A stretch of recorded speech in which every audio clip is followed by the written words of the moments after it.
Bonsoir à toutes et à tous. Bienvenue dans ce nouvel épisode des Lectures sombres.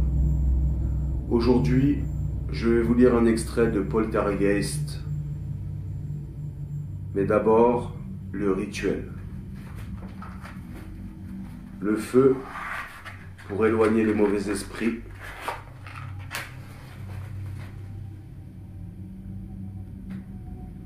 Et la fumée pour les faire danser.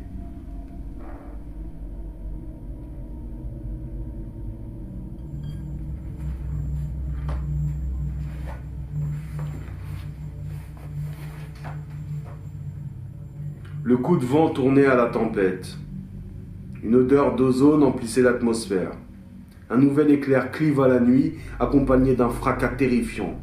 Le chêne géant parut frapper d'apoplexie, telle une créature suppliciée. Il se tordit grotesquement, projetant ses membres énormes vers la maison.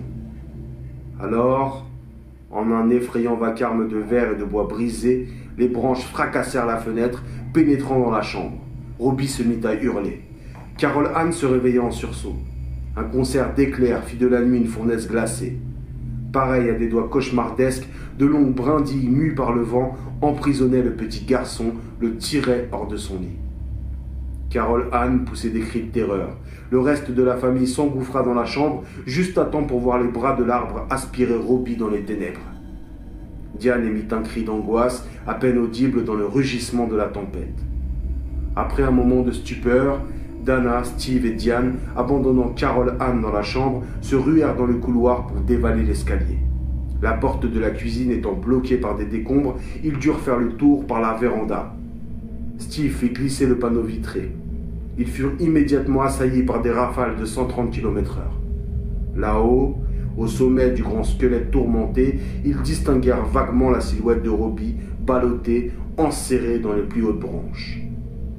À la lumière irréelle des décharges électriques, on eût dit que le garçonnet se faisait dévorer vivant. Steve entreprit de grimper à l'arbre. À l'étage, Carol Anne était recroquevillée contre le bois de son lit. Terrorisée et comme fascinée, elle fixait la porte entr'ouverte du placard. La veilleuse s'était rallumée et sa lumière se faisait plus intense, horriblement intense, un éclat blanchâtre, malsain, la lueur de la télévision. Carol Anne hurlait, mais aucun son ne franchissait ses lèvres. Le vent commença à faire tourbillonner de menus objets, puis, lentement, des objets plus importants se mirent à bouger, des chaises, un poste de radio, des coussins. Ils étaient inexorablement attirés vers le placard béant comme pour y être engloutis. Carol Anne étreignait le clown de tissu, mais celui-ci se bornait à sourire.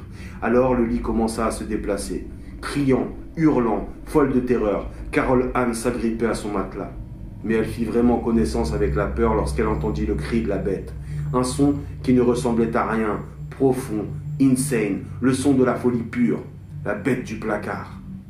Cela couvrait le vacarme de la tempête, cela aspirait le lit de Carol Anne vers la lumière.